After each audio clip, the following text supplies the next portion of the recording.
Welcome to my channel Physics Exam. Today our topic is nuclear physics, very most important MCQs.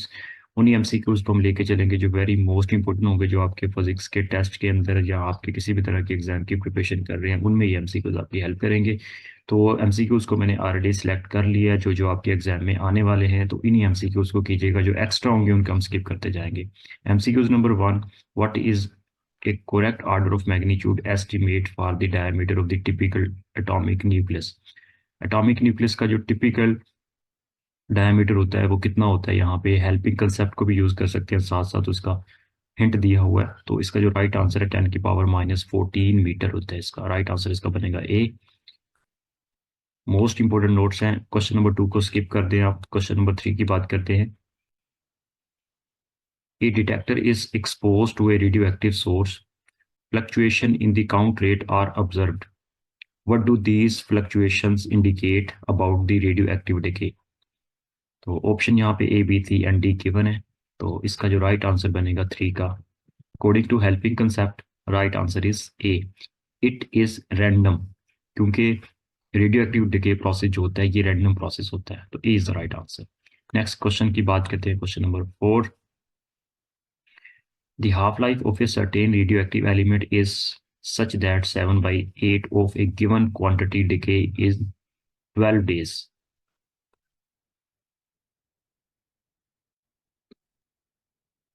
What fraction remains undecayed after 24 days?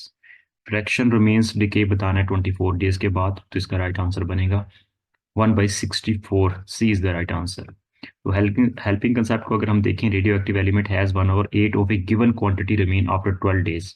After 24 days in additional to 12 days the refraction remains undecayed। तो formula use करेंगे इसके मुताबिक, आप देख सकते हैं 1/8 1/8। ठीक है, तो पहले 12 डेज, उसके बाद फिर 12 डेज, तो उसके मुताबिक हमारे पास 1/16 आ जाएगा answer. Right, important. Next question number 5 को आप स्किप कर दें। क्वेश्चन नंबर 6 की बात करते हैं।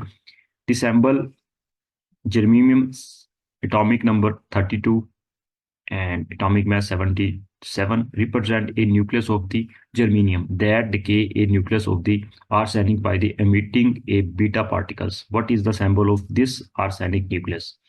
तो symbol बताना है arsenic nucleus का जब beta decay होगा। arsenic 77 atomic mass, 33 is the atomic number, D is the right answer। तो हेल्पिंग कंसेप्ट को अगर हम देखें तो ये जर्मेनियम जब डिके होगा तो बीटा डिके होगा, तो ये आंसर इसका बनेगा आर्सेनिक 77 33। नेक्स्ट क्वेश्चन नंबर 7 की बात करते हैं। In newly prepared radioactive nuclide has a decay constant lambda of the 10⁻⁻6 per second. Decay constant का यूनिट पर सेकेंड होता है, इंपॉर्टेंट है, नोट कर लें। What is the approximate half life of the nuclide? Nuclide की approximate half life बतानी है यहाँ। तो इसका जो राइट आंसर होगा वो बनेगा सी, 1 वीक बनेगा अप्रोक्सीमेट। तो हेल्पिंग कंसेप्ट को अगर हम यूज करें तो decay constant lambda is equal to 10⁻⁻6 पर सेकंड गिवन है। हाफ लाइफ होता है, उसका मुताबिक फार्मूला यूज करेंगे 0.693 ओवर लैम्डा। इसके मुताबिक जब सिंप्लीफाई करेंगे फर्दर, इसको सेकंड को आवर्स में ले जाएंगे या डेज में ले जाएंगे, उसको फिर वीक में ले जाएंगे, तो वो फिर फर्दर अप्रोक्सीमेट इसको कर लेंगे, तो आंसर इसका बन जाएगा 1 week. C is the right answer. Next का बात करते हैं क्वेश्चन की। क्वेश्चन नंबर 10 को करेंगे, इंपॉर्टेंट है। The half life of a certain radioactive isotope is 32 hours. What fraction of the sample would remain after 16 hours? तो सैंपल जो होगा उसका कितना बकाया रिमेनिंग रह जाएगा 16 आवर्स के बाद, 16 घंटे के बाद। तो इसका जो राइट आंसर बनेगा वो 0.71। D is the right answer. अगर हम हेल्पिंग कंसेप्ट को यूज करें तो फॉर्मूला हमारे पास ये होता है, यूज करेंगे गिवन डाटा के 32 पुट डिवाइड कर देंगे, हाफ लाइफ गिवन है, लैम्डा सेपरेट करेंगे, यहाँ पे हमारे पास लैम्डा गिवन था और यहाँ पे हमारे पास लैम्डा कैलकुलेट करना है और इनकी वैल्यूज को पुट करेंगे और इसके बाद फार्मूला होता है हमारे पास equation n is equal to n naught e की पावर माइनस लैम्डा टी। तो इसके मुताबिक जब इनकी वैल्यूज, ये लॉग की वैल्यू पुट करेंगे यहाँ पे, तो हमारे पास सिंप्लीफाई करने के बाद 0.71 बन जाता है। 12 को भी स्किप करें, 13 भी स्किप करें, 14 भी स्किप कर दें, 15 भी स्किप कर दें, 17 को भी स्किप करें, 18 very important. A detector of the ionizing radiation given a background count rate of 24 per minute A radioactive source is placed close to the detectors and the reading is 532 count per minute. What will be the reading after 2 half lives of the sources? Half life of sources find यहाँ पे हमने करना है, तो इसके मुताबिक हमारे पास इसका कंसेप्ट यूज करेंगे तो हमारे पास 151 C is the right answer. Helping concept को देखें तो फार्मूला यूज करेंगे 127, ठीक है। उसके बाद काउंटिंग रेट्स टोटली में से इसमें से 532 में से ये माइनस करेंगे, उसके बाद हमारे पास ये बच जाएगा। और हाफ लाइफ के मुताबिक यहाँ पे इसके साथ 1/2 पावर 2 और मल्टीप्लाई 502 जो हमने यहाँ पे निकाला होगा सिंप्लीफाई करेंगे 127। और उसके बाद total reading including the constant background radiation के मुताबिक उसके अंदर फिर हम 24 को ये वाला इसके अंदर ऐड कर देंगे, तो पर मिनट इसका आंसर आ जाएगा 151 C is the right answer. बहुत सिंपल था। नेक्स्ट क्वेश्चन की बात करते हैं, question number 19। A source initially contain and not nuclei of the radioactive nuclide. How many of these nuclei have the decay after a time interval of the 3 half lives? 3 half lives के बाद उसका nuclide जो होगा वो उसको हमने बताना है। How many these nuclide have the decay after the, these nuclide के बारे में हमने बताना है। तो इसके मुताबिक इसका राइट आंसर बनेगा 7/8 and not C is the right answer. Helping concept को अगर हम देखें तो इसका सोल्यूशन किस तरह पॉसिबल आया, इसका आंसर आप देख सकते हैं यहाँ पे 1/2 3 हाफ लाइज है, यहाँ पे 3 आ जाएगा। 1/2 एन पावर एन होती है तो एन की वैल्यू 3 पुट करेंगे, एन नॉट 7 आ जाएगा। और उसके बाद 1/8 बन जाएगा, 3 की पावर जब इसको ओपन 2 की पावर 3 को ओपन 1/8 एन नॉट बन जाएगा। Number of the nuclide decay यहाँ पे इनिशियली एन नॉट उसमें से ये माइनस करेंगे और इनिशियल में से ये माइनस कर देंगे और 7/8 इस कैल्शियम वगैरह लेके सिंप्लीफाई करेंगे तो आ जाएगा 7/8 एन नॉट। 20 एमसीक्यूज को आप स्किप कर देंगे, 21 को भी स्किप कर दें। 22 एमसीक्यूज को आप देख लें। Which conclusion can be draw from the result of the experiment shown by the scattering of the alpha by the gold foil? Gold foil से जब अल्फा पार्टिकल वहाँ पे स्कैटर्ड करता है तो उस वक्त आपने कौन कौन सा कंक्लूजन आप वहाँ से निकालते हैं? तो 22 की अगर हम बात करें यहाँ पे हेल्पिंग कंसेप्ट को भी आप यूज कर सकते हैं। तो 22 का जो राइट आंसर बनेगा वो बनेगा यहाँ पे ABCD ऑप्शन गिवन है, तो इसके मुताबिक राइट आंसर बनता है D, the nuclei is very small compared with the size of the atom. D is the right answer. Next question number 23 को स्किप कर दें। 24 क्वेश्चन की बात करें, the initially activity of the sample of a radioactive isotope contain and not nuclide is A naught. What is the number of the unchanged nuclei when the activity has declined to the A naught over 2? तो इसके मुताबिक अगर हम यहाँ पे देखें तो statement के मुताबिक और ऑप्शंस को यहाँ पे हम देखें तो हमारे पास जिसका राइट आंसर बनता है वो बनता है हमारे पास N0/2। C is the right answer. Decline यहाँ पे C is the right answer. यहाँ पे हेल्पिंग कंसेप्ट को भी आप यहाँ पे रीड कर सकते हैं अपने कंसेप्ट के तौर पर। नेक्स्ट क्वेश्चन की बात करते हैं, क्वेश्चन नंबर 5 को स्किप कर दें, क्वेश्चन नंबर 6 करेंगे आप। In nuclei of the nuclide 4194 decay by emission of the beta particle followed by the emission of the alpha particle, which of the nuclide shown is formed? तो इसमें से जब beta particle decay होगा इसमें से तो कौन सा पार्टिकल जो होगा वो रिमेनिंग बच जाएगा जो गिवन है ऑप्शंस के अंदर। तो ऑप्शन के मुताबिक हमारे पास जब बीटा पार्टिकल जब भी डिके होता है तो इसके बाद हमारे पास NP23793 atomic number. C is the right answer इसका बनेगा। नेक्स्ट क्वेश्चन की बात करते हैं 27। Which pair of the nuclide has a nuclei containing the same number of the neutrons? Nuclides में से कौन सा न्यूक्लाई जो होगा वो same number of the neutron contain करेगा? यहाँ पे गिवन है पेयर की फॉर्म में, तो ABCD ऑप्शन गिवन है। तो एटॉमिक मैथ कैलकुलेट करना हो A is equal to Z+A होता है, तो इसमें से हमने इसको सिंप्लीफाई करेंगे हेल्पिंग कंसेप्ट के मुताबिक हमारे पास 27 का राइट आंसर बन जाएगा C। नेक्स्ट क्वेश्चन नंबर 28 को स्किप कर दें। 29।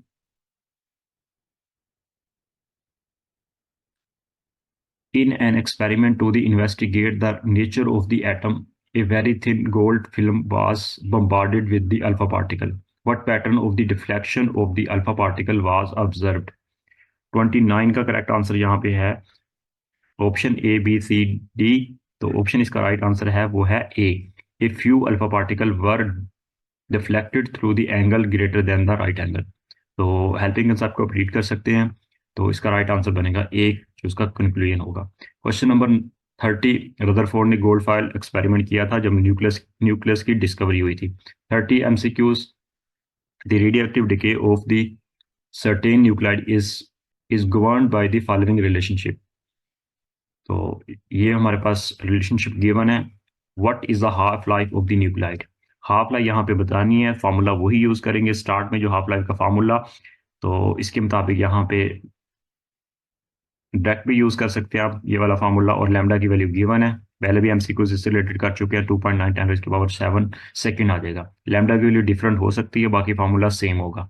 अगर हाफ लाइफ कैलकुलेट करनी होगी तो फार्मूला इसके मुताबिक सिंप्लीफाई करेंगे तो आंसर आ जाएगा ए 2.9 10 की पावर 7 सेकंड। नेक्स्ट क्वेश्चन की बात करें अगर हम, जस्ट इंपॉर्टेंट क्वेश्चन ही आप लोगों के साथ मैं शेयर करूं, एक्स्ट्रा क्वेश्चन मैं आपको स्किप करवाता जा रहा हूं। Question number 31, each of the nuclei below is accelerated at rest through the same potential difference. Which one complete the acceleration with the lowest speed?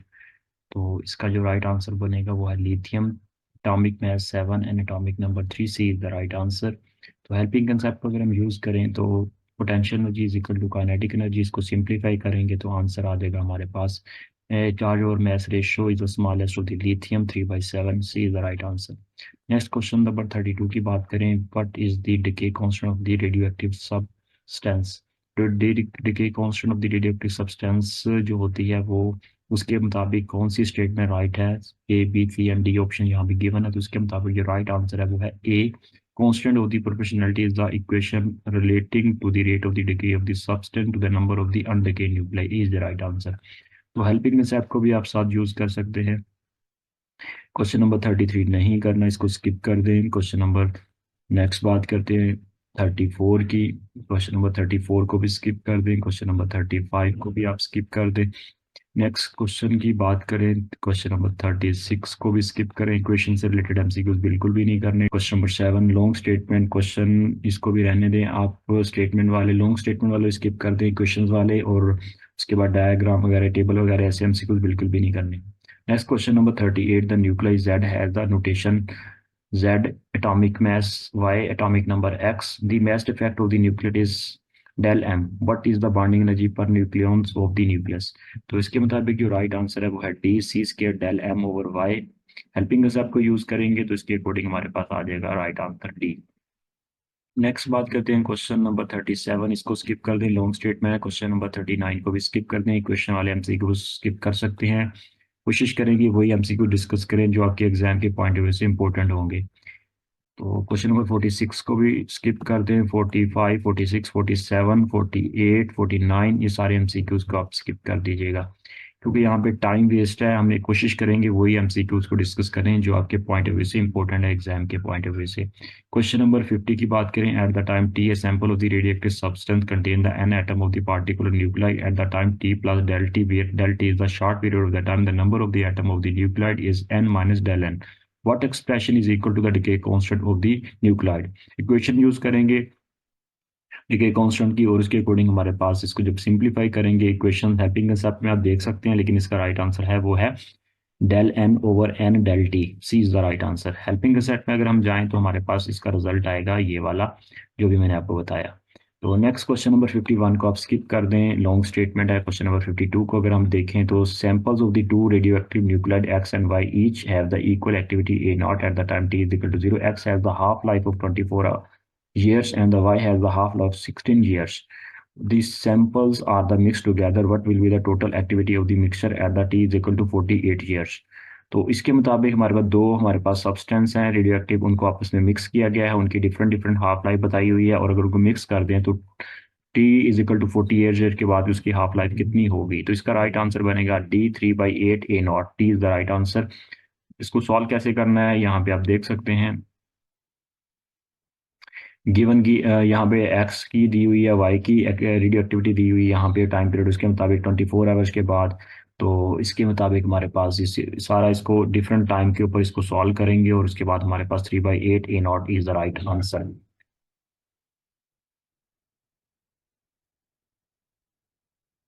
Next बात करते हैं क्वेश्चन नंबर 53, इसको भी स्किप कर दें, डायग्राम वाले को स्किप कर दें, यहाँ पे आपने ऐसे एमसीक्यूज नहीं करने। और क्वेश्चन नंबर 55 56 इन एमसीक्यूज को आप स्किप कर सकते हैं। 57 58 तो ये तो थे वेरी मोस्ट इंपॉर्टेंट एमसीक्यूज। इंशाल्लाह नेक्स्ट हम लेके चलेंगे। ये वेरी मोस्ट इंपॉर्टेंट जो एमसीक्यूज आपके पॉइंट एग्जाम के पॉइंट ऑफ व्यू से इंपॉर्टेंट है, उन्हीं को मैंने डिस्कस